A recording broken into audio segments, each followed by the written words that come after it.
The Ensemble podcast is intended for professional financial advisors. This content is created in partnership with our sponsor, Net Wealth Investments Limited, ABN 85090 569 109, AFSL 230975, and is limited to publicly available information. Before acting on any general advice, you should consider whether appropriate and obtain financial advice from a qualified financial advisor. Ensemble does not hold an AFS license and does not provide any financial advice or services or endorse any general advice. If a PDS or IM exists, you should obtain a copy and review it thoroughly before making a decision.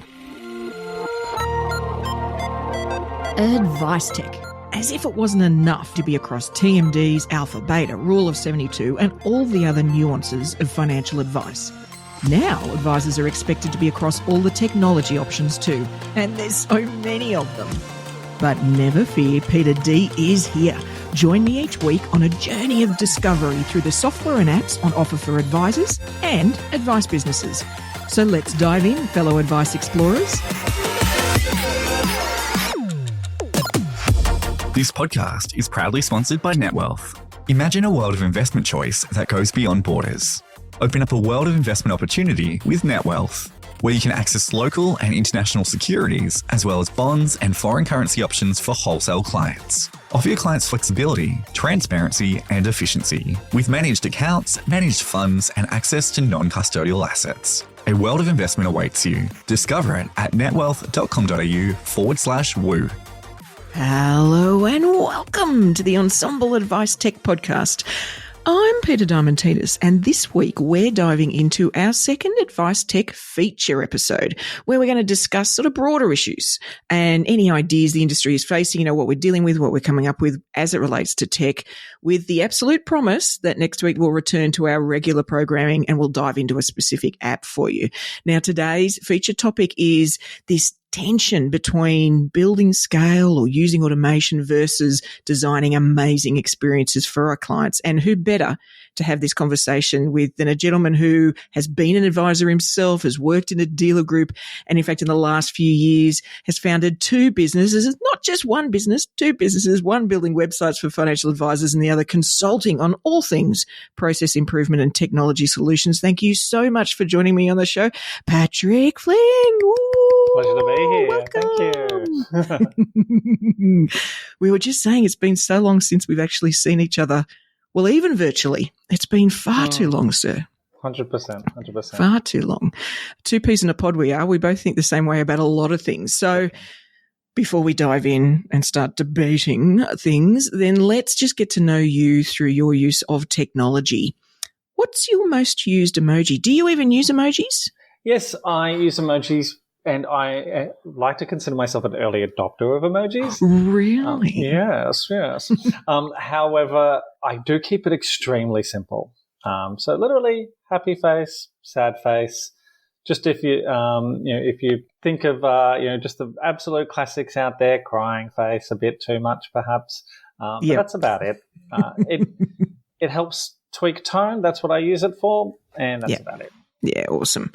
And what about your smartphone? I mean, we just are so addicted to these things, aren't we? We just can't do without them. If you had to wipe everything off your smartphone and just keep 3 apps, which would you keep? That's a really good question. So one, tragically perhaps, would be Asana.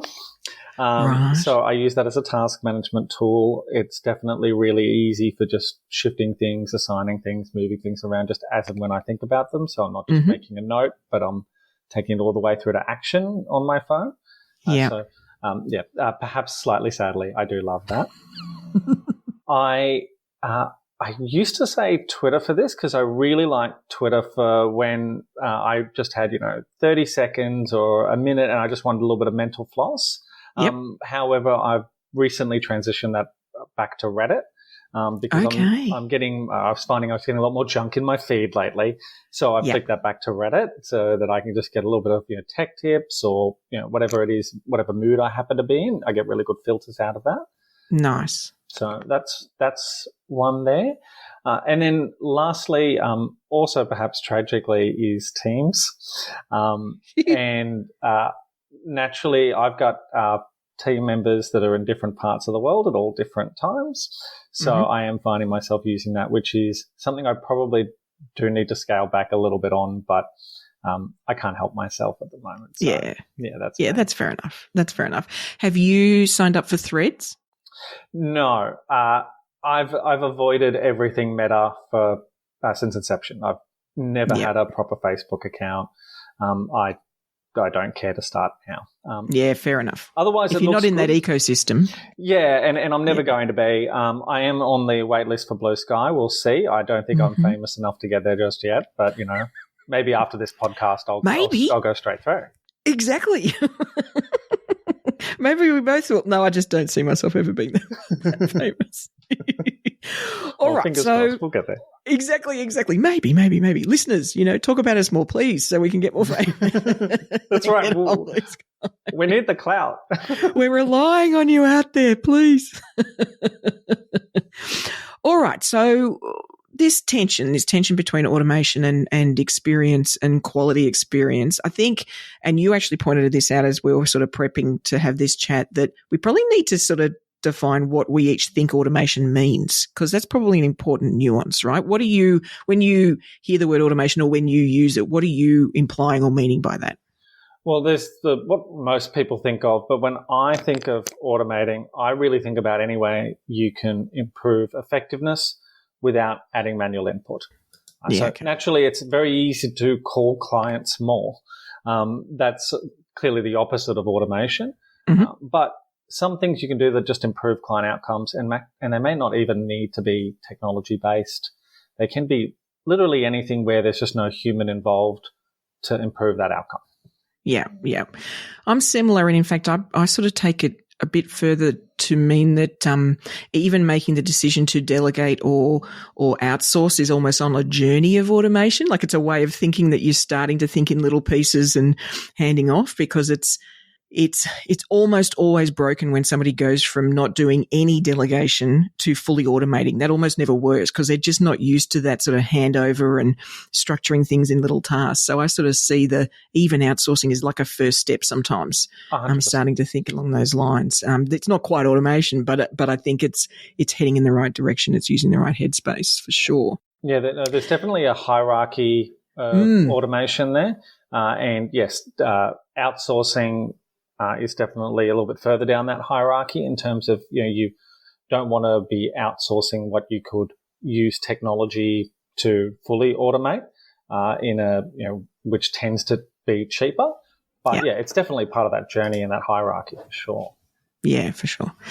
So then, why don't we, the plan is, I think we can chat about these two sides before we combine them. So, let's talk about automation and scale and gaining efficiency. What are you, and you clearly, you guys do this all the time. So what are you seeing advice practices doing out there that is delivering on that scale or automation front? What are some wins that they're having?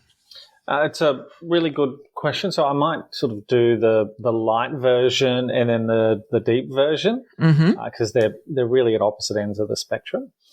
So they're using some very narrow best-in-class single-purpose tools. That might be a scheduler tool like a Calendly or a Bookings. It might be something, I was looking at a tool a few weeks ago regarding automating how you collate your PDSs to go into an SOA. Really narrow sector or purpose-specific items. They're all really good ideas, and independently they usually can stack up by themselves, and you'll get lots of forward-thinking advisors that will just go, oh, yeah, that's a cool little tool. I'll plug that in, save a little bit. That's great.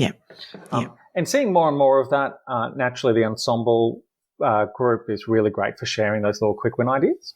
And then, and that's all just become so much more accessible, even, in the last 3 years compared to the 3 years prior. Then there's the deep stuff. And then that requires heavy investment. So that's really looking at what I'm seeing predominantly is using existing tech, taking a look at that, making sure it's the right tech, and then whatever those key elements of your tech stack being, just really investing in the configuration, the functionality that's in there, and all the other little things that support that. When you've got those sort of automations, that it's time consuming to invest in, but the benefits of investing in that are now sort of starting to make more and more sense to people. So little things where some of it is stuff you could have done 20 years ago. Yes. Where it might be, you have an email template you have a script for when you call a client to book a review meeting. And then if they don't answer the phone, you have an email template to say, hey, we tried to call you and you didn't answer. Whether that's automated or not, the template's actually the bigger time saving than the than the automatic sending. Yeah. Then you have, we tried again, and there's a new email to say, hey, we've tried you for a second time. And then there's a third one for maybe the third and final, or maybe it gets escalated to an advisor and the voice needs to be different. But again, it's another email template and another script. And all those little things are really technology agnostic, but as people are increasingly looking at their tech stack, whatever that happens to be, there's just so much that you can do now. Isn't there? And it's we've got lots of gold from little things, like you're saying. It's like picking up all the little flecks and bringing them together to make this whole gold bar of value, So, one of the things we've done, and I'm now perpetually on the hunt for this, is shortcuts or hyperlinks. So in your CRM, we've added a button that takes direct from our CRM to our Google Drive folder for that client. So we've bothered to go in and put all those in, and that can be a bit manual initially, but we've put all that in. So now the team can just go straight through to the folder they need, all those or a shortcut to, within a certain type of task that's a part of a workflow, it's got the shortcut to reference materials that you're always going to need for that thing, right? Or even into your intranet where it's the reminder of what the process is and the things you need to check. We're just embedding those shortcuts everywhere. And not only does it get that value in terms of repetition, but also it means you can get people up to scratch a lot faster because they don't have to know in the old days, and you are far too young to know this, but in the old days, when you learnt a system, you had to learn the /F 229 / this to try and get to the right menu for what you wanted to do. And we still almost behave a bit like that with systems where you have to learn all the drop downs and all the place to find things. I'm trying to get rid of all of that, so that it's just intuitive. And the, staff can just click through to things because it's right there in front of them, what they need. Yep. Yeah. And it sounds like you're doing one of my little favorite things, which is progressive disclosure. So you've got a high level version of it, and that's all an experienced person would need to be their little reminder. Yeah. But if they're a newer team member or they just haven't done this process, or maybe they're an advisor who's trying to self-serve at 6 p.m. on a Thursday night for a meeting that they've got on Friday morning, then the little bit of extra guidance that, they're going to need because they're just ridiculously rusty on this stuff. Absolutely. Absolutely. And we've even got, we're lucky with the CRM we have that we can do this, but we were realizing that, there's certain fields in a CRM that you don't need very often, but when you do need it, you really need it. So, a new client, a deceased client, there's these certain things where we're like, God, I wish I found that sooner, and I might have changed my behavior. And so we've got, the banner at the top of the login for that client in our system changes color for just a couple of things. Awesome. So that, when you open it, you're like, whoa, clearly new client, it's that sort of stuff. And it sounds, I know probably to the listener, it sounds like really is that meaningful. It really is. It shortcuts the brain. The team don't need to go and look and check and, I forgot to check, or, it's just straight in and exactly this is a new client. Okay. This is the way I need to behave, or this is the thing I need to check, or that sort of stuff. So, all those little things can make a huge difference. Oh, it's funny. It's a modern version of so many old things where you might have had different color folders for different. Yep. 100%. I have been around letters on the side. Remember, the file systems with all those stickers and the letters, and you'd have a different one on it because of the thing. Yeah, absolutely. All trying to just make it to just shortcut thinking that you don't need to repeatedly do. It's just, you can just dive straight in. Yeah, absolutely. And I think it's interesting, isn't it? I think for lots of people, they might think they've got to embark on a big system project.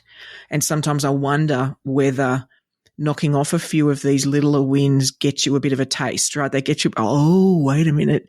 And you can start to save some time. And I think potentially, you can tell me whether you agree, you then make better decisions on the big project because you've got a better feel for where value sits and what you're looking for.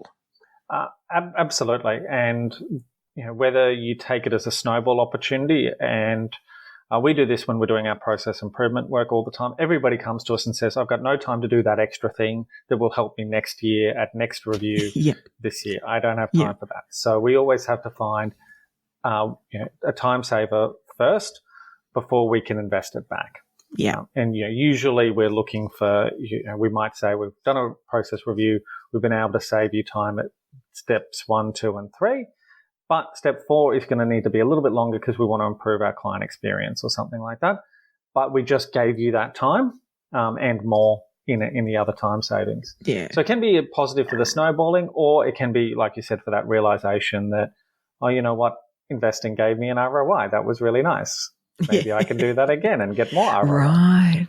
And it's interesting, whenever I do any speaking gigs on this stuff, I'm like, Peter, where can I save some time initially? And I just can't go past email. We spend so much time sitting in our inboxes like it's the master of us. I mean, we sort of treat our inbox like it's the boss.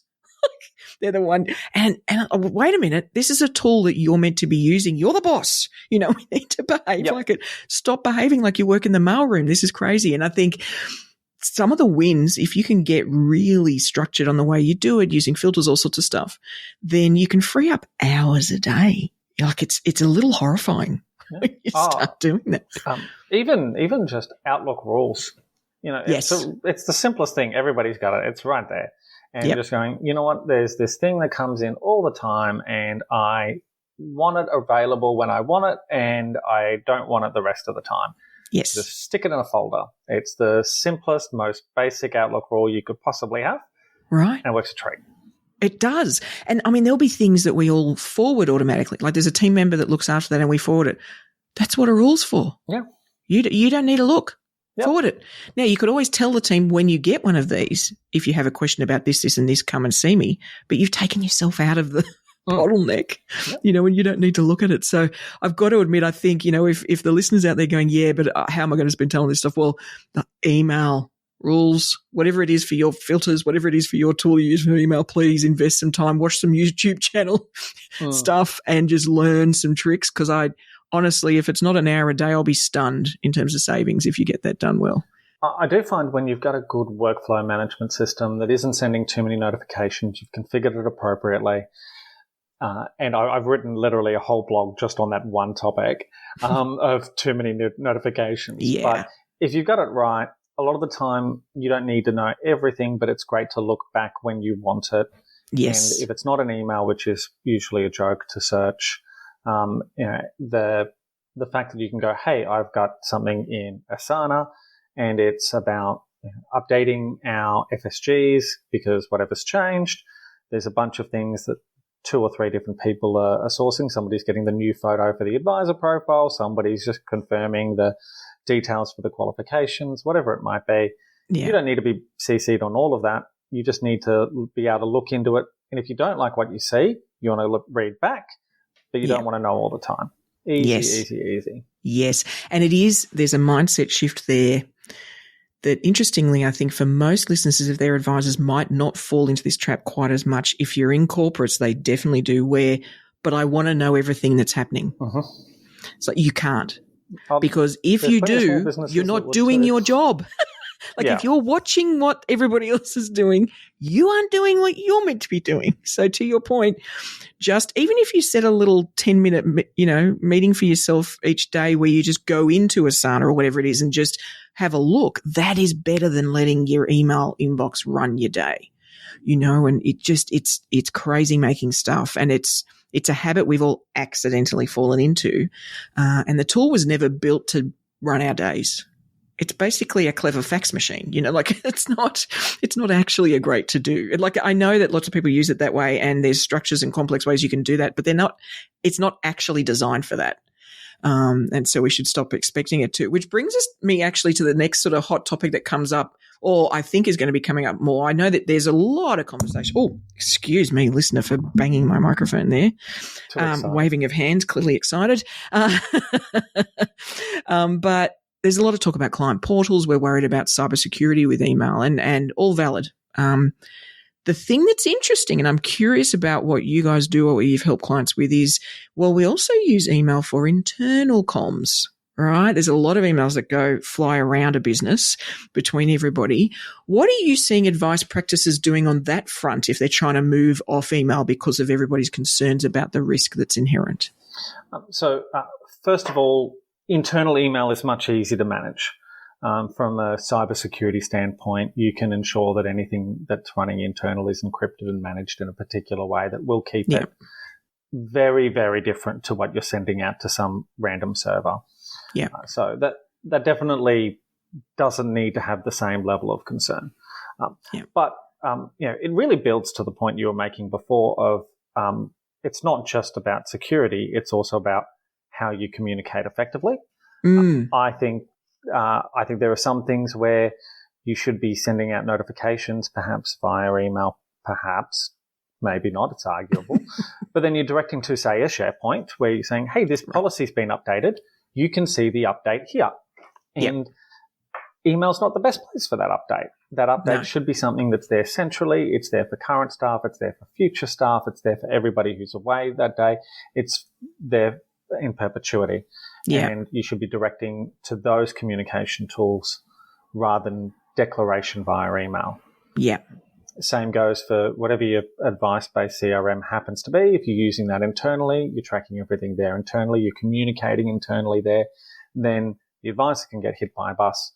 You don't need to have access to their email to be able to see what's going on. It's all there. And if in 5 years' time there's a complaint, it's very easy, whether staff have left the business, whatever your archive rules happen to be, it's all there. And these, everybody knows this though. Everybody knows this. It's that they should be communicating in ways that, if it's for a client, is in the advice CRM.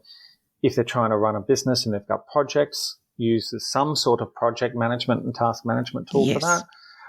And the real challenge is the discipline of the change rather than what's the best tech for that. Because really, I love Asana, but you can use Trello, you can use Monday.com, you can use a whole bunch. You need to play until one of them you're like, whoa, that was awesome. Okay, good, use that one. Yeah.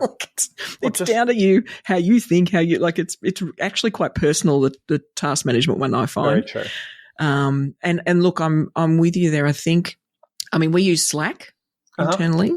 So we've sort of got an almost zero internal email policy. And a lot of the reason for that was because, like you say, there was communications happening in email that weren't happening anywhere else and should. Yep.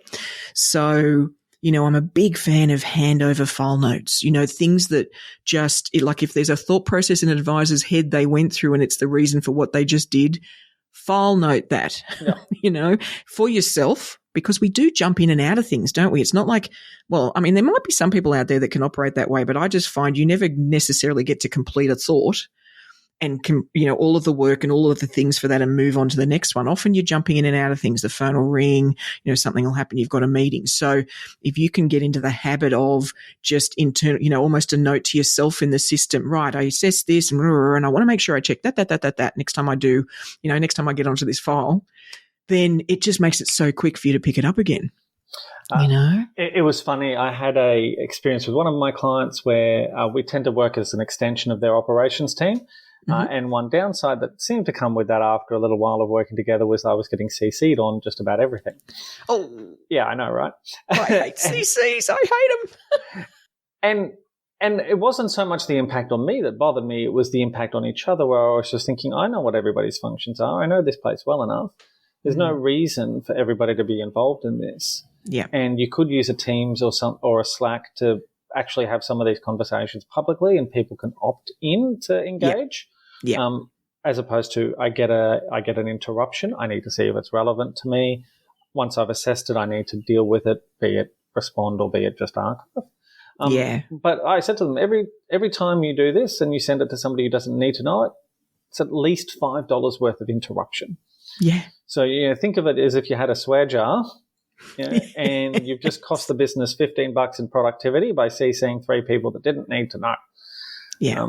You do that a lot, and it adds all up. of a sudden, half of someone's day is just dealing with interruptions that break their flow and mean that you're reducing productivity, and just literally just reducing the CCs in that case was the win.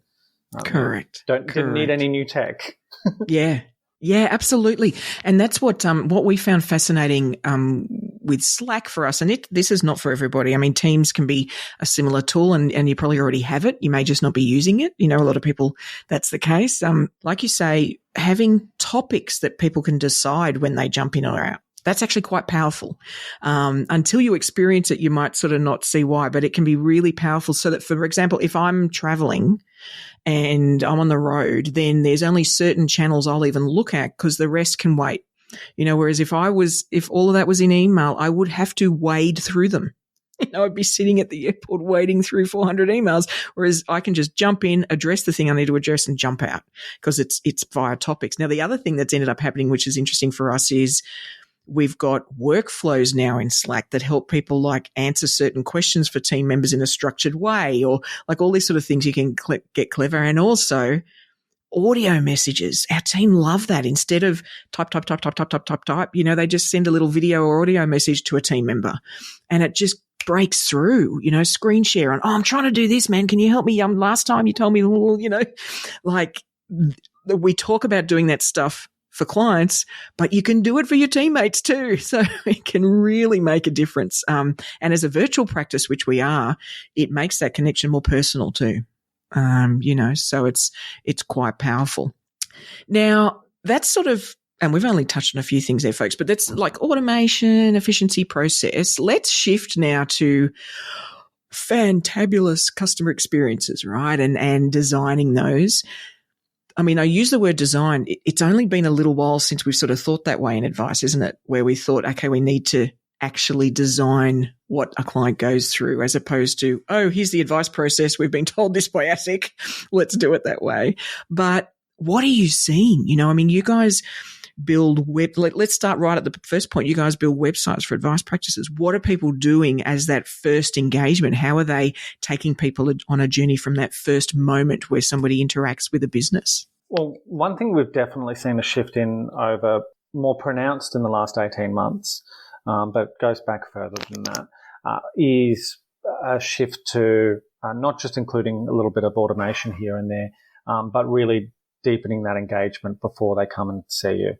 Okay. And we've been getting feedback that a number of our website clients are just very busy from a new business perspective. So one of our clients is in the process of putting their fees on their website, straight up, full transparency, and that'll effectively act as a filter. If you're not interested in paying that fee, it's not like we hid it from you, and you won't make the call. Yep. We've had a client in the past who's had a filter on their website to say apply to become a client. And indeed, we use that process effectively ourselves. When you request a virtual coffee with me on the website, we ask a couple of questions, and you would effectively self-filter yourself out in that process if you had perhaps a different understanding of how much work was involved in the sort of support we provide. So yeah, okay. There's a lot you can do there to use those tools, not really as marketing to get more in, but to use them as that first point of contact in your client journey and effectively be a filter, not just a sales device. Interesting. That increases your conversions for those that do come through, saves your time spent on non-ideal clients, and you can even go deeper with that with things like lead magnets and education.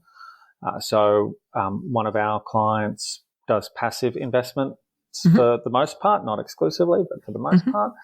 So when they talk through their education material in their lead magnet, it's very clear that they're not stock pickers. Yeah. They don't think they're the smartest guys in the room, and that's abundantly clear. So if you thought that was what you were going to get from your financial advisor, you'd probably disengage at that point, and you'd probably go and see somebody else. Yeah. And that sort of thinking and that sort of approach wasn't something that we were seeing so much 2 or 3 years ago. It was really, we need some brochureware, get us some brochureware. We just need to validate that we exist and that we're professionals. Yeah.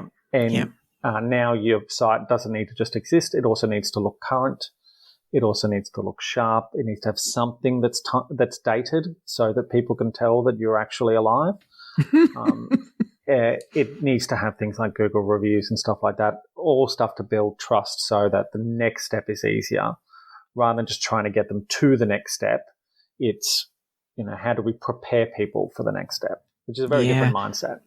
It is. And it's, what I'm loving, I do a lot of this and I chat to a lot of advisors and I always sort of check out their website and take a look. And it's one thing I know, we're behind where I want to be, but I'm loving how many, have got a suite of ebooks or, have a YouTube series that they've developed that can answer questions and they're really cottoning onto the fact that, where you can take people down a journey, you can help them get started, you can answer some questions, there's so much value we can give that I think we used to think was what people should pay for, instead of making them the perfect client who are ready to pay, which is what ebooks and all that stuff does, right? It just really conditions them and helps them self-select. It's saving them time too. There's nothing worse than engaging with a specialist in anything and then working out it's going to cost you $100,000. Yes. You were ready to pay 10. Yes. There's nothing worse, right?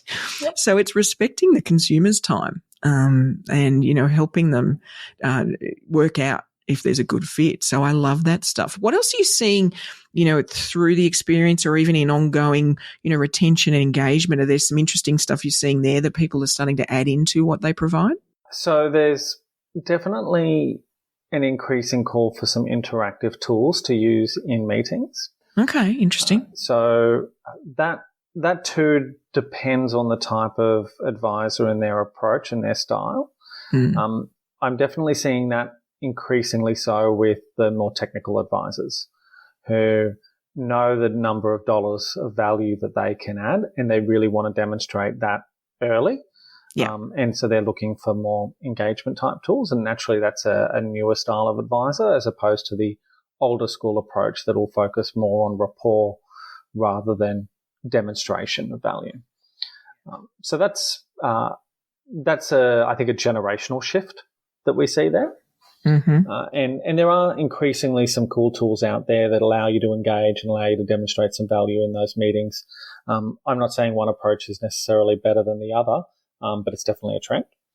Yeah. And then the one thing will be, it's definitely a hot topic, is around the data collection phase.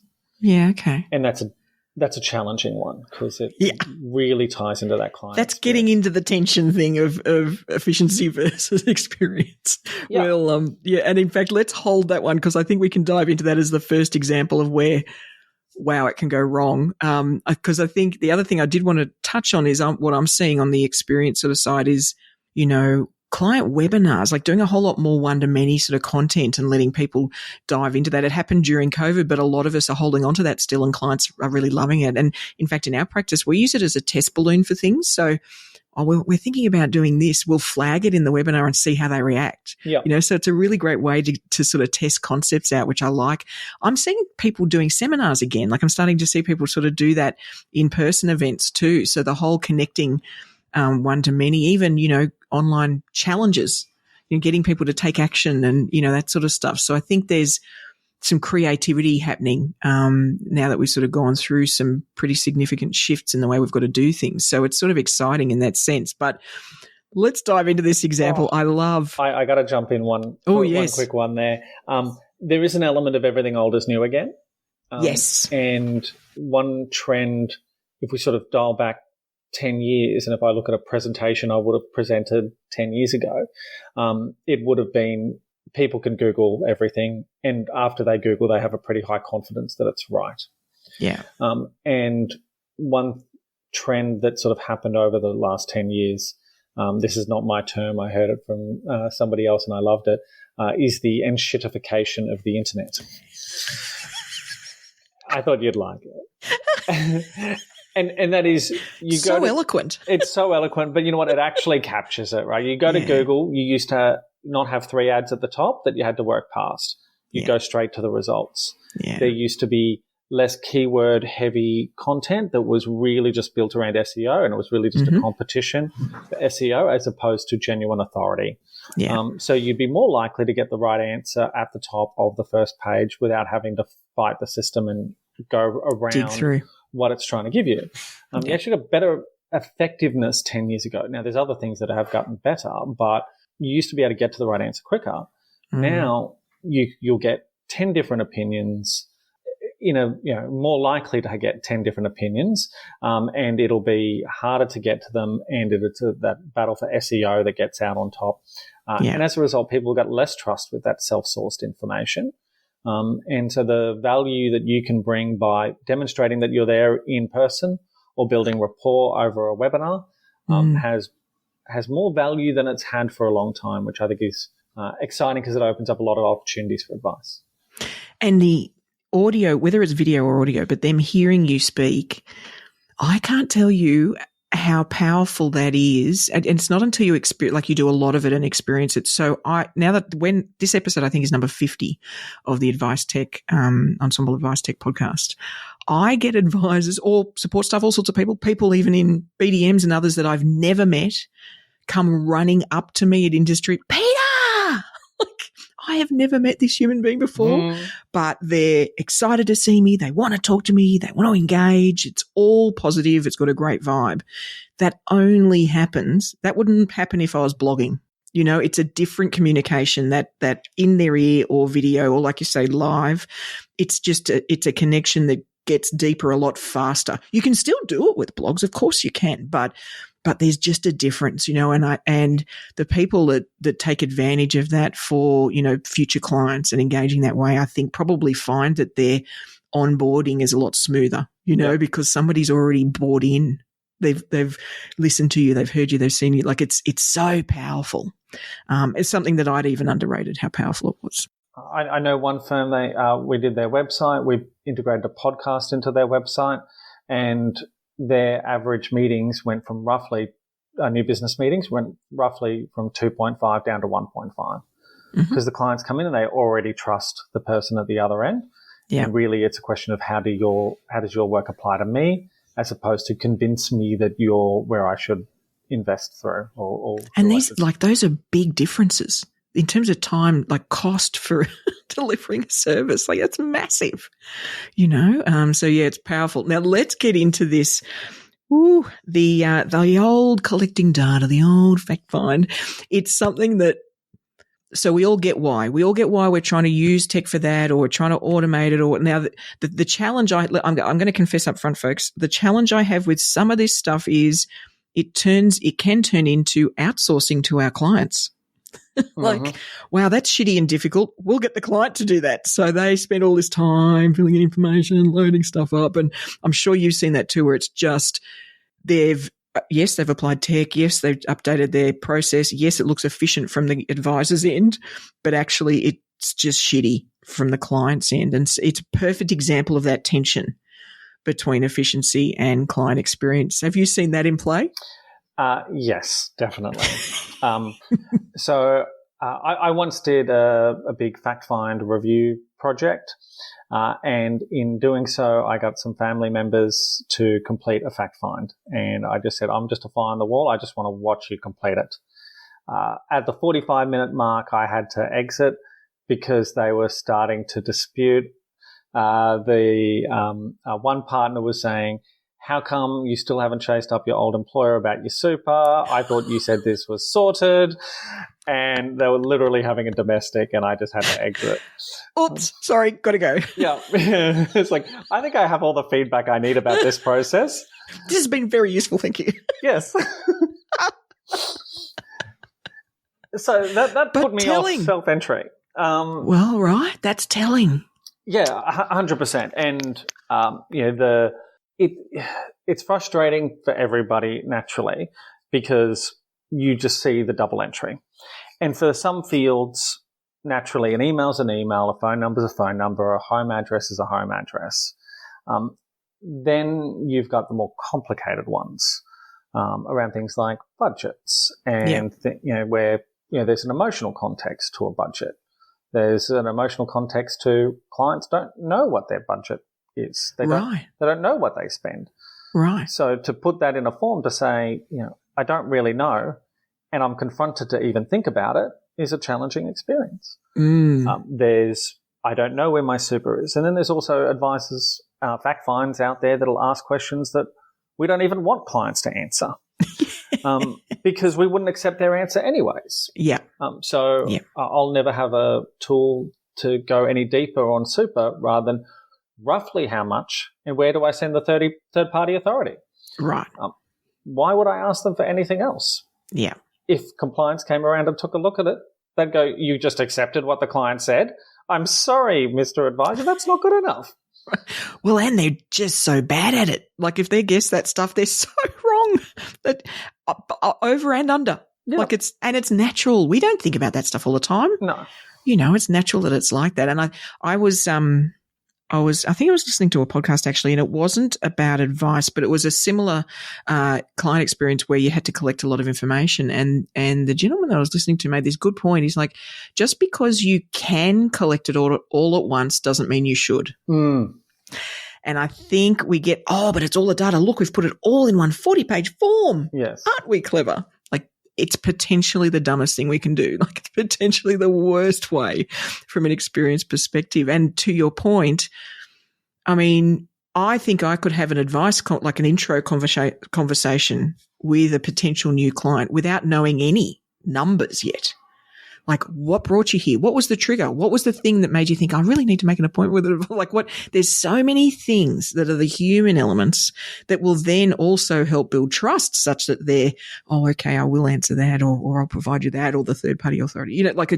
There's so much you can cover in a conversation without just making them completely financially naked and filling in this fact find, So it's an interesting thing to sort of map out over time of that first encounter with clients or those, maybe an onboarding experience or first advice and think about, well, could we delay collecting that? Like when could we do that? Could that be later? Could we get it a different way? Could we, it's an interesting sort of exercise to run through to get a bit creative on that. And clients will thank you for it, I think. That ties into a concept I refer to as the trust canyon, where you have a canyon if you graphed out how much effort you ask a client to put in and how much value you deliver and the time delay between those things. Yeah. So there's typically a time delay between when we ask clients to do stuff and when we deliver some actual value off the back of that. So if we don't need their ID until quite late in the process, when we'll have, hopefully delivered some value to them so far, then it's better to defer those sorts of questions. And if we can bring forward any value, then that's great too. And just close that gap, because the reason why I call it the trust canyon is the gap is dependent on trust. You use your trust credit to say, put in all of this effort. It's going to take 45 minutes and maybe you'll have a domestic with your partner along the way, but put in all this effort, meet with me, trust me, part with all this information, get financially naked. And don't worry, in 3 to 4 weeks, I'll deliver a recommendation to you, not an implemented outcome, but a recommendation to you in that time frame. Yeah. And that requires trust that you're going to do all of that. Now, you can, in the same time frame, you could have probably bought a house, you could have gotten married, you could have taken out a loan for $1 million, but you can't get advice on 100,000 in that time frame. So, there's a lot of trust in 2023 that requires. And bundling a whole bunch of things into one point is a concern, unless that really is what your client process is about. If you really if your advice vision is, I want to be the most accessible advisor, 100%, it's going to be, we are the lowest cost advisor for what you get. But it is, we do ask you to do proper homework. Or you come up with some innovative ways to do it, to get them there, such as we'll have a 6-part workshop series. You're effectively doing your own cash flow advice through there. Yep. You're doing your education through there. And then by the end of that, the clients are ready to hand over all their data, or they've used a tool that means that you can just walk straight into in one place, or it's, absolutely. And it's certainly one of the things I've tried out that was an interesting thing, where summarizing back to them their situation. So not advice, it's literally almost an engaging and interesting fact find, but it's summarizing that back actually had value.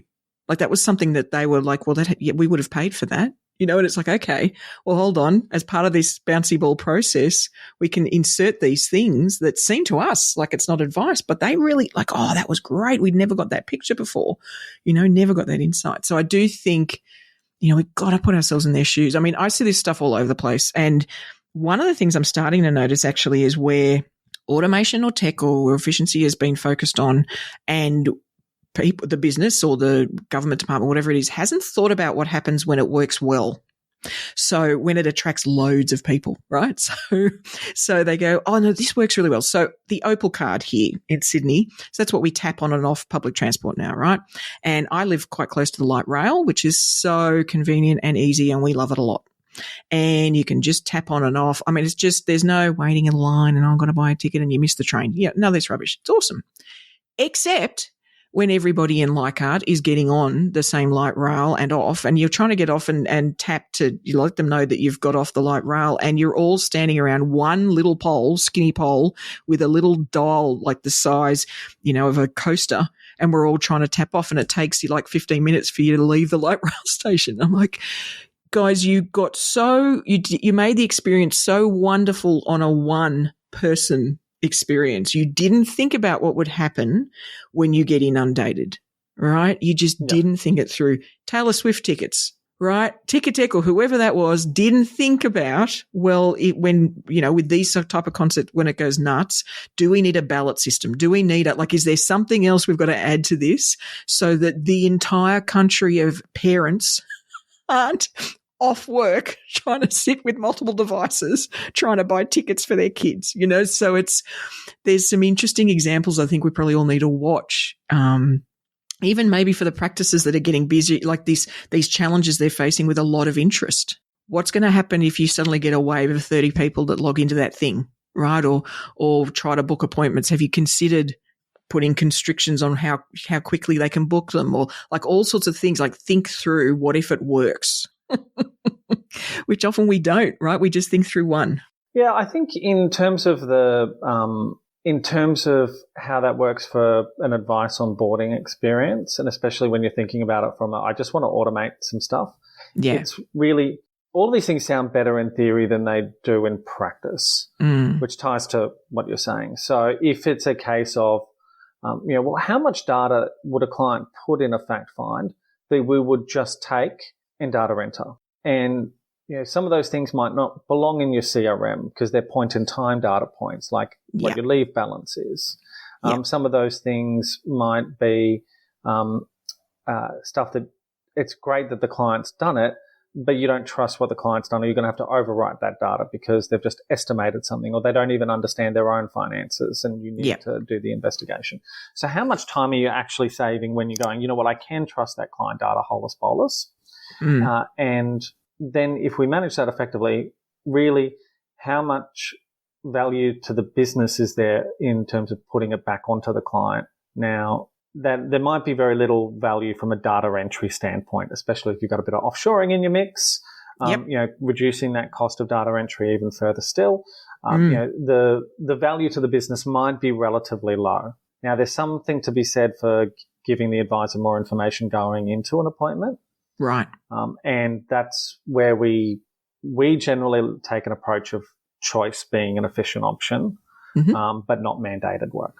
Yeah.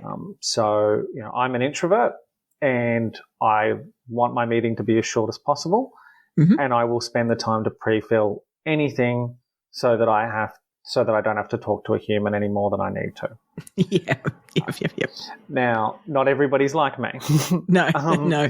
But it is an interesting, people look at outsourcing and automation and probably underrate sometimes. You can just throw bodies at it. Like sometimes, we've had this with like data, tidying up data because it's just not quite right. And it's like offshoring with some resources and just throw some bodies at it. And it seems like it's this big thing, and it is, but getting it right. And once it's tidy, it's like it was worth manually doing that. That was valuable. I would have had to spend a lot of money and time trying to get something that would tidy up data in a machine or a system. Sometimes just get a body to do this, just make it a less expensive body. Yeah, that's quite right. So you got to look at, what really is the value for doing this? What is the best way to do it? Yes, it might be worthwhile, or it might seem like a really good idea to do it this way, but yes, you could just throw a body at it. Especially when you've got offshore as an option, if you've got a little bit of offshore already, it's naturally a lot easier to scale that up rather than starting from scratch. From scratch, for sure. Now let's talk through some, and I just came up with some areas, and some of them are not going to be popular in the advice space yet or maybe ever, but I thought it was an interesting debate for us to have. They're things that can add value both on efficiency and from experience, but could potentially go wrong. And I'm just curious on each of our views of these, and, whether ultimately at the end of it, you like each one of them, hey, are we giving it a thumbs up, or we're like, maybe not, maybe this is a bad idea. The first one was, really empowering consumers or your future customers with self-service resources. So they're online resources. They might even be chatbots. What's your take on that sort of tech? So building a little bit on what I was saying there, I love choice where people have choice. Yeah. And my focus is generally on keeping it really simple and really easy to use. Chatbots specifically have some unique contexts in advice. We don't typically have a lot of stuff that a chatbot would be able to really help with. It's not like an ANZ chatbot that could say, hey, what do I need to open up a deposit account? Oh, well, here's the 3 steps that you have to do. Happy to help you. We don't have those sorts of things. There might be a narrow range of things that we could have for a chatbot to intelligently auto-respond to. And then if we start getting into, what a ChatGPT-4 enabled chatbot might be able to achieve, in advice, we've naturally got those regulations where we need to know what that thing is saying.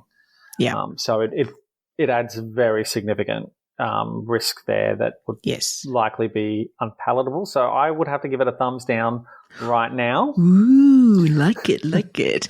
For me, I think the power of this type of tool is what you've got behind it. So if you've got an explanatory video on how to fill in that nominated beneficiary form, or when people get stuff sent to them and it's like, bugger, I can't quite work this out, then I could see a chatbot might be, and they're doing it at 11 p.m., which is not out of the realm of possibility, then I could see a chatbot being powerful if you have the thing that walks them through the thing they're trying to do behind it. And I think that's the issue is we see often chatbots that are just those one-line answers. And I agree with you. I don't think we have that stuff very much in advice. But I think on the admin side, there could be some creative use for it. It may not be a public chatbot as much as maybe in your client portal, for example. So it might be sort of living in there. But I think you'd have to have known what your frequently asked questions are. What are the things that the team always have to walk people through, or what, that sort of stuff. And you could build those answers first and then use something like that could just out of hours sort of answers potentially.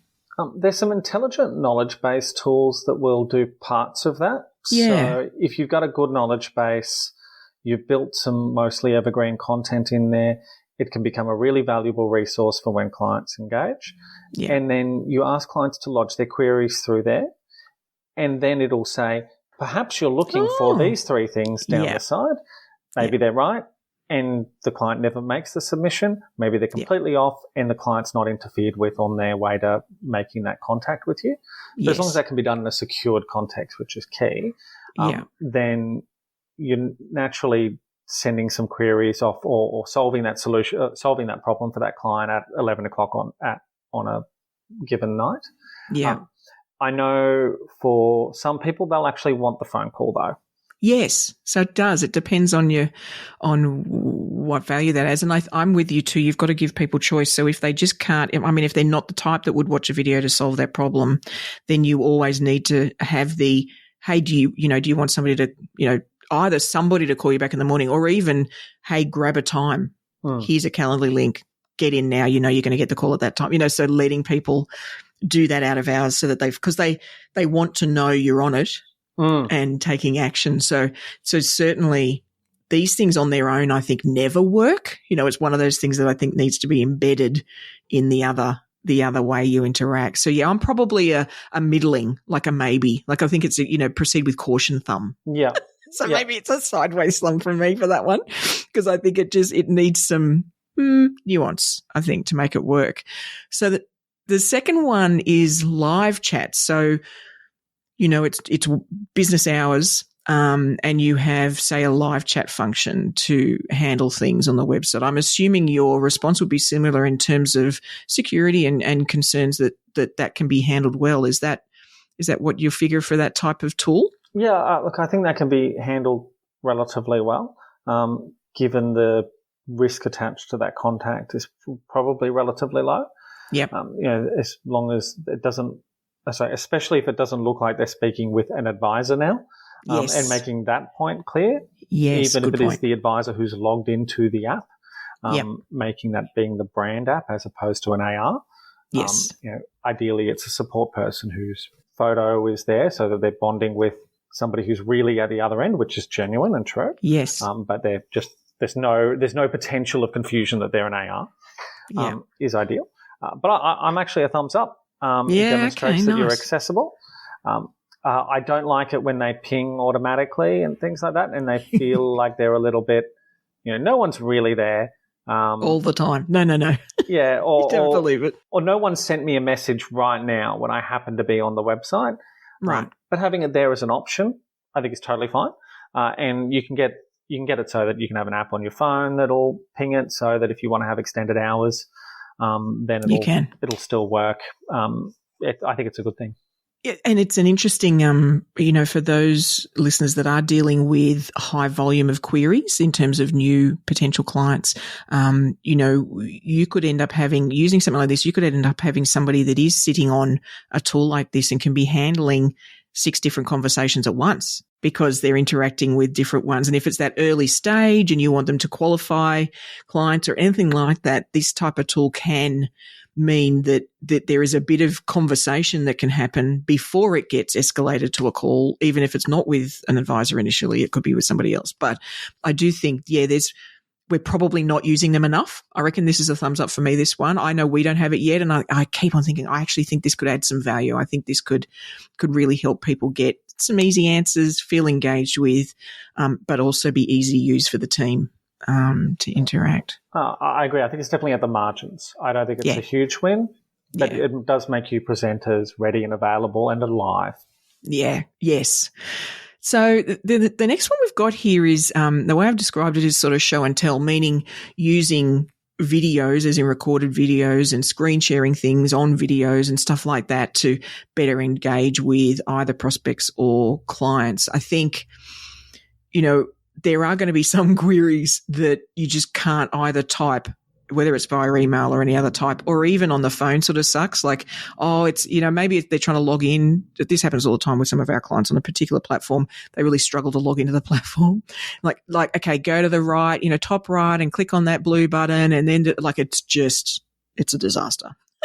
So sometimes that sort of screen sharing and being able to show them what you want them to do, those sort of things, even if it's pre-recorded, can make a huge difference. Are you seeing that being used much by advice practices? Not nearly as much as it should be. Yeah, okay.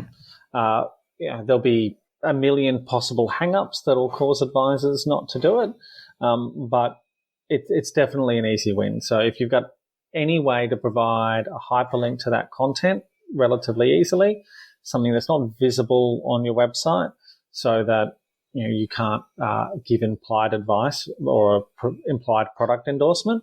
There are still ways that you can make that very easy to access, so that anytime a client calls and they say, "Hey, I can't do this," then you can just say, "Great, rather than me stepping it through with you over the phone, I'm going to send you a link to a video that'll do a better job than I could anyways. If that doesn't work, then call me." Yeah, for sure. And I think, I give this one a thumbs up too. And in fact, there are some clients, so we've encountered some who you like watching a video while doing something, online, like that's a bit of a challenge. And so for them, we've actually used Tango, which you can so you're recording yourself, you open Tango, you start doing something, and it's taking screenshots of each step and it's almost creating a PDF of the steps you took. And to me, it's like a halfway. Like it's better than you trying to type that thing, but it's for people who sort of can't quite, maybe a bit older, can't quite handle to watch the video, and like it's all a bit too fast and difficult. And so then they've got the PDF. They could even print it out if they wanted to, and okay, step one, so Tango I've found quite powerful for that too. So yeah, I'm with you. This is a thumbs up, and I agree. We don't use it enough, and we have our teams, our support teams have repetitive conversations on this stuff that they could just happily send somebody a link. The person might not even have to call in. Imagine, maybe you've sent a pack to somebody for some things to do, and you send a follow-up email with a link with instructions on this stuff, just in case you have any trouble. Yes. Right? Like preempt the problem. And once again, you're adding value. I have a concept that I use when I come into a business that's really backlogged, which happens all too often. And you end up getting this vicious cycle of client expectations where you've gotten an email, you've sat on it for 4 days, now your response needs to be a real darn good response because you didn't give them a quick response. Right. And you're feeling like you're writing to the delay as opposed to what the client probably could have gotten out of you if you responded same day. You could have said, quick answer is you should probably do this, but if that doesn't work for you, just give me a call. Yeah. And the client would have been very happy because it was prompt, and it doesn't need to be the perfect response because you got heaps of bonus points for a prompt response. Yes. Same goes with video, if not doubly so. Client sends you something through, go, hey, I'm just going to do a quick video for you, just a rough cut. I'm just going to click around on my screen. It won't be perfect, but it should cover everything that you need. If this doesn't solve it, let me know, and I'm happy to step you through it over the phone one-on-one. Click, click, click, click, click. It's as easy as that. I know it didn't seem that complicated. Hopefully you've got everything you need. Call me if you don't. That doesn't take long. You get a lot of points for being prompt and being thorough. And the clients are going to love it, and they're going to feel like you cared. But if you sit on it for, oh boy, I can, maybe if I, clear my Friday afternoon, I can create the perfect video to create that answer. It's never going to happen, and then you won't have replied until Monday. Yeah, and then you'll be back in that vicious cycle. So I would have a basic setup. You don't need the world's best mic. You don't need the world's best camera. Probably what comes free with your laptop will do. And just do it quickly, as if that they were in the office and you were showing them at your screen in the office. It doesn't need to be any sharper than that.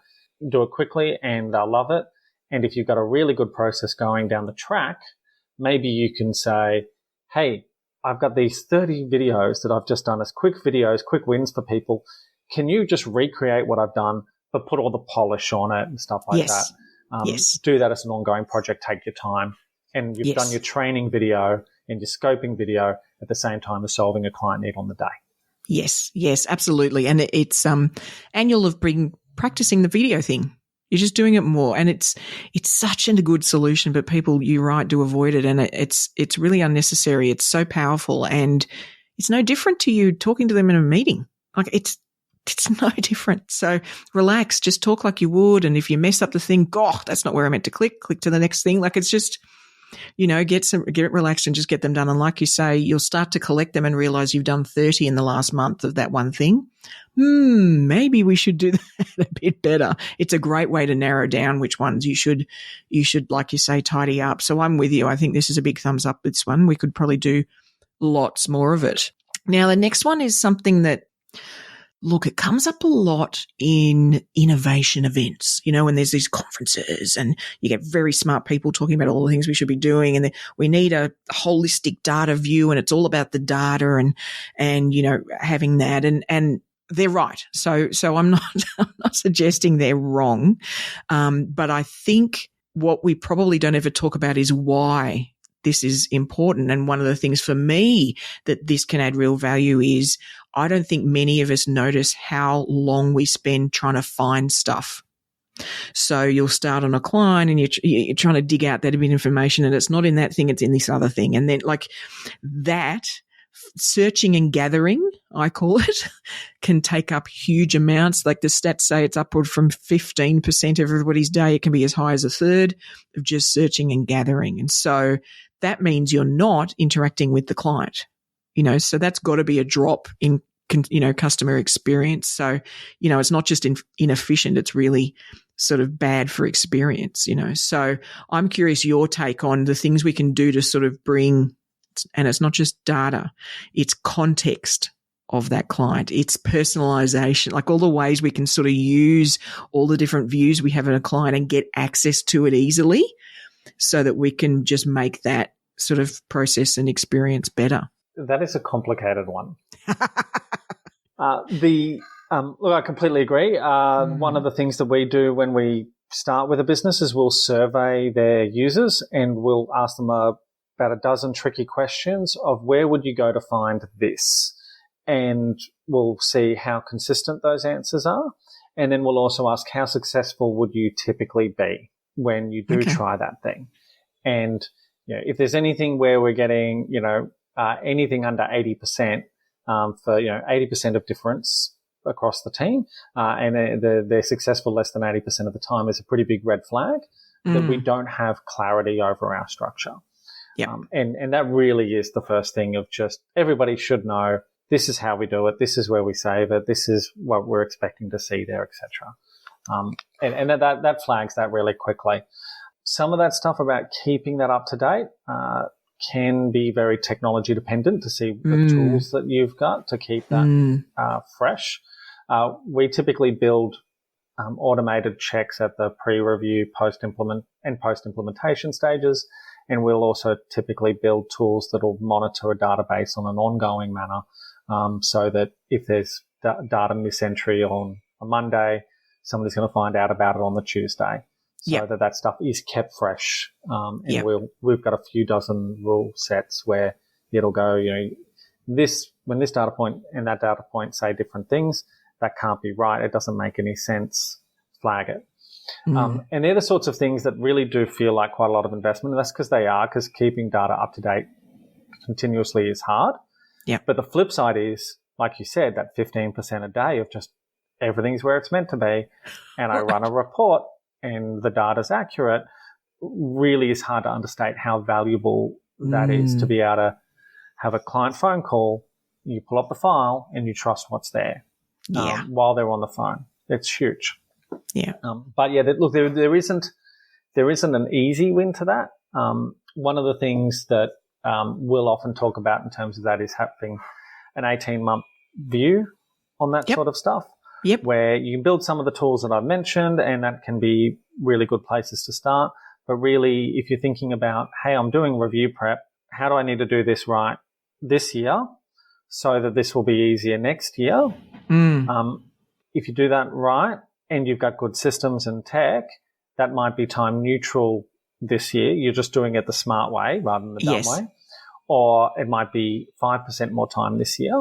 Yeah. But it's going to be 80% less time next year. And, if you can spare that little 5%, or we can find some other efficiency to give you that 5% somehow, worst case, throw a body at it, like you said, although that's genuinely worst case, then, having that 18-month view is vital to be able to get that stuff right. And it is an investment, it's true. And it is an interesting point, because there are a number of things that, whether it's legislative requirements that change, or, like remembering, when we were first doing FDSs, all these sort of things. Whenever we approach those things, one of the questions I always sort of ask myself and the team is, do we need to do this as one whole database hit, or are we spreading it over 12 months? Everybody gets interacted with over the 12 months. So could we just schedule it that way so that we know at the end we'll have done everybody? Like, is that going to work? And sometimes that's just less of an impost, and in fact gives you an opportunity to throw a few extra things to check in as part of that process. And it just doesn't shut the whole practice down. So we've certainly approached that. The other thing I'd say that, and this won't work for everybody, but it did significantly transform the way the team could fight. So this is documents. So this is document storage. So historically, so for, those of us who haven't used online storage, are old enough to have remember, servers and things like that, then, the whole subfolder game was quite intense. So, and there's the top hierarchy and then the subfolder and the subfolder. And you could end up going through these threads of like 26 subfolders, right? And the poor new person who had no earthly clue where to find things and needed to know all the secrets, right? And so one of the good things is now searching for stuff is a lot easier because you can literally sort of type in what you're looking for, and generally your tool, whether it's Microsoft or Google Drive or whatever, Dropbox, whatever you're using, generally will make that easier for you. But the thing we realized was when we're looking for things in, that client's folder, whatever the expression, generally it's event specific. So it's the most recent review, or it's the most recent query, or so we now, if you open the client's folder, they're actually, date ordered event folders. And then under that event is everything. So even the advisors things versus the admins, they're all under the event. And we just found that meant handover amongst the team was so much cleaner because it was just in the one spot. There wasn't I've got to go up there and I've found that up and then down here. And well, where do the advisors put it again? I don't know. Where do they put their thing? It just changed that our place and their place that can happen in teams. And so that it matches our CRM too. So our CRM looks at things that way. It looks at events and then notes and things sit under events. And so we just found that was a massive shift that just saved everybody's sanity. And it's funny, building back to that automation topic, if you're saving, you spend 15% of your day looking for stuff, you can reduce that down to 5% of your day looking for stuff. That's a 10% saving of the whole team per day. That's everybody per day. That's way more than you're going to get out of connecting tool A to tool B. Yes, I agree. We try and get really fancy. It's like, you don't need to. Yeah, or just do some of this other stuff and you'll have like, woohoo, massive wins, Yeah, that's properly phase 3, and yep. Your phase 1 has so much work to get done before then. Yes. So I think we're a big thumbs up, both of us, for that. Now, this last one, before we sort of wrap up, this is interesting. So customer feedback. Now, I know there's a lot of people probably now focusing a lot on testimonials. So that's certainly something. And I know you've written articles on Google reviews and things like that. But there's another layer of that that's sort of asking continually through the process what's working or what's not. What's your take on what's happening at the moment with that and the opportunity to sort of be getting insight into how it feels for the consumer and potentially improving that experience? Well, for starters, to cover to the Google review, sort of take it one small step before that, you can only ask a client for feedback once, really. You can't say, great, I'd like a written testimonial. I'm going to film you as well. And can you also leave a Google review and go to advisor ratings as well? Yeah, the customer will be like, I won't do any of those things. Exactly. So you can only ask for one thing at one time. For most businesses, I would be prioritizing Google reviews because that's the one that's going to pay the biggest dividend back to you. Yep. I have one website, advice website I came across. I've tried to reach out to them. They haven't responded. They have 2 Google reviews. They've clearly never set themselves up for Google reviews. One person just proactively reviewed them as 5 stars with no comment, and one person reviewed them as 1 star with a scathing indictment of the business. Oh. They're probably just saying, yeah, you know what, the new business is really tough these days. I don't know what's going on. Because they just won't check. Yeah. And to insure yourself against that, if you've got 20 positives because you've tried to engage clients for Google reviews, then you can't have that because they'll just be a lone voice in the crowd and they'll actually increase the trust in your review rather than decreasing it. So I always want to start there. If you get that through to your website, it's got their little profile pics, it's got their names, and it's trusted. So it SEO aside, and the SEO is great too. Okay. But since you can only ask for one thing at a time, really, I would start with that and I would run that for a program for all new business clients ongoing. And I would run that for your review clients, your ongoing clients, or your periodic clients for 12 months until you've asked them once each. Yeah, okay. Once you've finished a program where you've pretty much asked everybody to leave a Google review, whether they've left one or not, you've asked them at least once. Mm-hmm. Then you get to your next year program where you might go, cool, at the end of review, we're just going to give them an opportunity to give us really short and sharp bits of feedback just on how we're going right now. And then that can just be a simple hyperlink to a form that's hosted on your website and shouldn't take them longer than a couple of minutes to complete. And you do that at the end of your review process. So it's live. It's not an annual survey. Mm-hmm. I don't mind an annual survey, but if you can get that live survey, you're going to get better quality feedback from people and they're more likely to complete that feedback because they just finished working with you on something. So your response rates will be more than double easily. Yeah. So that's sort of the way I approach that problem, as sort of an 18-month, again, sort of program of get through this, then flip it to a non-Google review type process. Yep. And that can be really cool. The little things like at the end of each response where you can give a thumbs up or a thumbs down or something, how did this go? I think that's great in a call center context, or if you're working in a really high volume context. I don't really like it for advice relationships. I feel it makes it feel more transactional than it ought to be. Yep. But that is just my opinion when it comes to that. There would be a little bit of horses for courses for that one, but absolutely everybody should be capturing Google reviews and should be getting that live review after review once they've had their crack at Google. Yeah, I think, and so I completely agree. We haven't yet got that sorted. It's something that's on our project list for our brainstorm. We're having in a couple of weeks, just to make it part of the process and make it easy for us to remember to request it, and so, because like you say, we're all in this cycle of seeing people on their scheduled reviews. So why the hell aren't we just making it part of that? But one of the things that I noticed is, feedback can perform a number of functions. It can literally give you insight, which is great. But it can also remind them of why they liked it. So we found that with our webinars. So at the end now we have a little poll that pops up and, hey, what did you like or dislike? Well, how did you rate it? And we found that when we did that, the then follow-up emails we were getting thanking us for doing the webinar increased. And it's just interesting. It's reminding people how they felt about it. Like, did you find this? Oh, I did. Oh, well, I should tell you then. It's so interesting that it's just about prompting people to self-evaluate, and just sort of look at, oh, yeah, actually, that was really good. I think also, and I'm planning to do this even with the Google reviews, is give people some sample questions. Like if you're not sure what you want to say, just answer this question. That's nice. And sort of giving them a way to make it easier, because it's a bit awkward, well, they're really good and I love them a lot. It's not particularly helpful either. I mean, I use testimonials or reviews of restaurants almost exclusively. Like there's very few places I'll go without checking that sort of thing. And I'm not interested in it's the best place ever.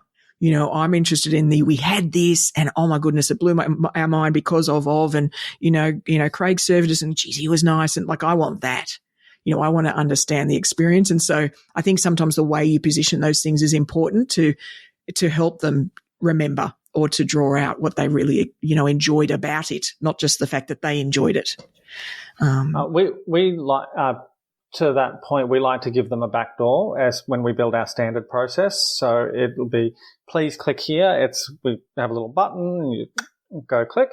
But if you'd prefer to provide more detailed feedback or feedback that includes your personal financial details, then please click here to provide a private feedback, something to that effect.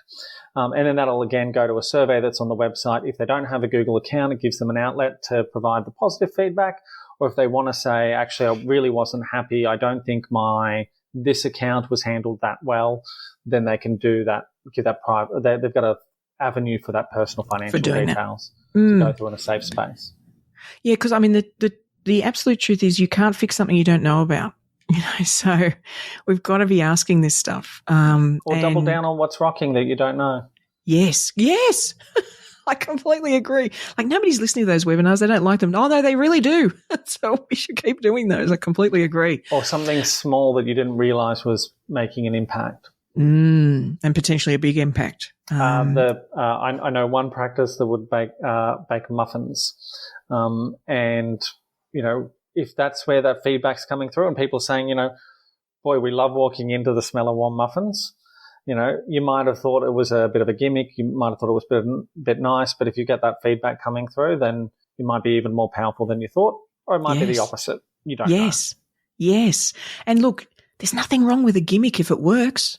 100%. You know, like, you know, look at my fridge. Use whatever we can. It's got all the flips and dispensers and things. And right. It didn't need them. No, but it's absolutely, I completely agree with you. Well, look, we've covered loads in this conversation, and thank you for sticking with us, listeners. It's been a bit of a longer one, but I think, you know, we've sort of I really wanted to dive in these concepts as opposed to just the tech to solve them, because I think actually the concepts are the harder part, this tension. And so is there anything we sort of missed or you want to leave everybody with as a thought to get them diving down that sort of rabbit hole? Well, I suppose when I think about automation in particular, when I'm sort of thinking about anything that I can do that'll make things more effective without having a human do the job, there's a lot, you know, it really is a big deep dive. But if you get to some of those concepts of really thinking about, well, how much time are we saving, and thinking about data security as you're going, because every time you introduce a new tool, you also introduce a new point of risk. How does this impact the client experience? Are we trying to solve our problems with this, or are we trying to solve the client's problems with this? They're all real things that you should be deeply considering, not just at a surface level, but really thinking about before you pursue a particular type of automation. And I love automation, but they're really primary principles first. Yeah. You start with that client experience first and then go, great, now let's take a look at all the things that we can do from there. And there are some shortcuts you can do, some things where, you know what, you might not need tech. You just make stuff look prettier and sharper and actually think about the words that you're saying a bit more than you have. Yep. That's effectively automation. Doesn't add any more time, but you get a better outcome. It can be simple as, you know, what will give clients the choice to self-serve, but never force it upon them. Yep. So, you know, we still call to book an appointment perhaps, but when we don't get through, then we send them the scheduling link as an option. Call back and we'll book it, or use this link. Yep. And they've got the choice now. You tried the maximum friendliness option, but it just didn't work. So you give them that chance, or rather choice. So there's lots of things that you can do there that don't necessarily have to impact client experience. And I'd be very loath to impact client experience with automation. And you really have to test those things out. You really got to test them deeply, not you doing it, but live cases with real people. So, you know, get the equivalent of your brother and sister-in-law, as was the case for me. And, you know, see if that ends up in a domestic at the end. You know, see how they find it with their level of financial education, their complete lack of context that you would have, their tech savviness, because maybe they don't work in front of a computer all day, every day. Maybe they don't have a pre-existing Google account or Microsoft account or whatever the case might be. And just literally watch them suffer through the worst bits of what you're considering doing. Because if you don't do that, you'll never know. And you probably won't roll out the worst process. You'll probably pilot it, and then you'll find it's been a waste of time. So try to identify those sorts of things really early. Yeah, before they cause chaos. Absolutely. So if somebody's been listening going, I think we need Pat's help, how should they reach out? What should they do? What are some ways that they can sort of engage further with what you can do for them? So first up, you can get a whole bunch of free advice at patrickflynn.info. We've got a blog on there. At the moment, we publish stuff there twice a month. So you can find something there that's typically suits your fancy. And you can subscribe there as well. And that's a really good way to just get some straight up free tips on how to run an efficient advice practice. Awesome. We've also got a little spot where you can book a virtual coffee on there, so you can by all means schedule a time with me there, or always on LinkedIn. You can just reach out to me. It's just Patrick Flynn on LinkedIn. There's not too many of me on there, so you should be fine. Multiple ways to get in touch, but that website is patrickflynn.info, which is usually the place where you'll have the most at your fingertips. Perfect. All right, Advice Explorers, if you'd like to find any more of those details, of course, they'll be in the episode show notes like we always promise, along with Pat's LinkedIn details. So they'll all be in there so you can check it out there. Thank you, sir, for joining me here today so that we can really talk through this sort of natural tension between wonderful tech and automation and the consumer experience. I think that'll have helped get people really thinking about it so they'll look at it almost consumer first, right? Put yourself in their shoes first, and then we can all get magic with the technology. So I really appreciate your time. Thank you for joining us. No, it's lots of fun. Take care.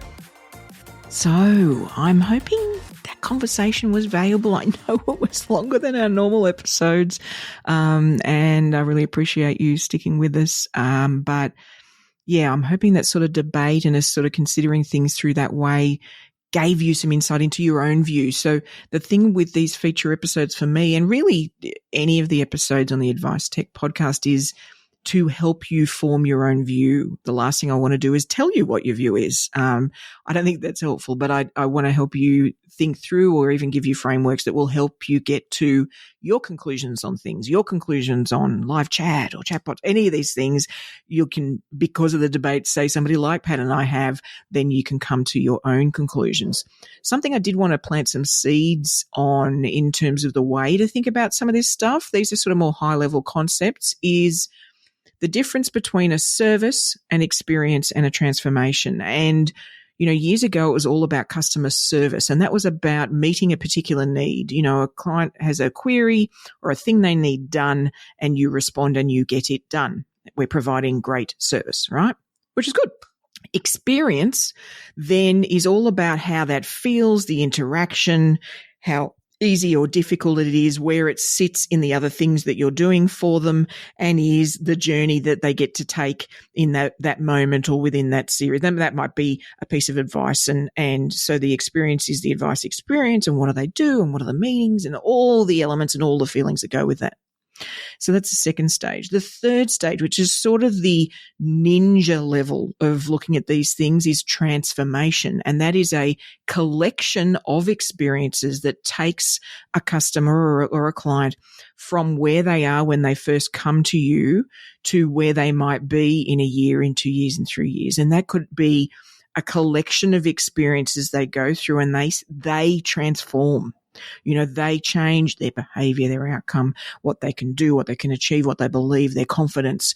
So it's almost like you bolt together some experiences such that they go on this journey and this arc of transformation. So those sort of layers are really important, because a lot of what we were talking about today was sat in that experience focus. It's a lot more about emotion and feeling and how it feels to do it and what does it trigger and, all those sort of things. Whereas a service really is a function, and I think, that one of the great things you can do is start thinking beyond the function, because that's where efficiency focus and cost focus sits, is in the function.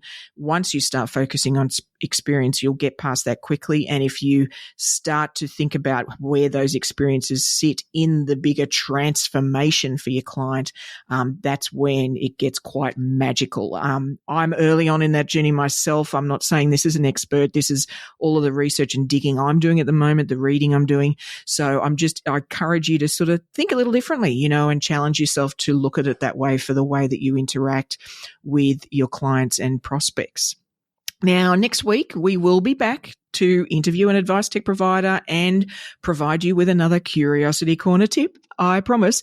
However, if there is a topic you'd love me to cover as one of these feature episodes, or somebody you'd like me to pick their brain, that's sort of vaguely technology linked, then please either reach out to me on LinkedIn or reach out to me on the Ensemble community platform.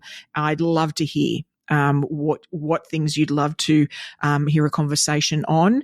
And in fact, we're going to start including the SpeakPipe link in the episode show notes, which means you can click on that link and leave me a little voice message if there's something that you'd love to hear more about or a conversation you'd love me to have with somebody. I'm more than happy to do it. Well, that's all we've got for this week. Be sure to subscribe to the podcast so you'll get your Advice Tech fix automatically sent to you each Friday. And if you'd like a speaker at your next event or maybe for a webinar for your group, then there's a popular keynote I've been doing that's getting a lot of interest at the moment that's sort of tech overload to tech delight, and this is helping financial advisors sort of navigate the digital maze. That might fit well for your audience, maybe even a workshop that follows up that to dive in and learn practical techniques to continually innovate in advice practices. If any of that piques your interest, then please reach out to me on LinkedIn /PeterMD, PEITAMD. I'd love to have a chat. Otherwise, I'll look forward to turning up in your earbuds next week. And remember, Advice Explorers, stay curious.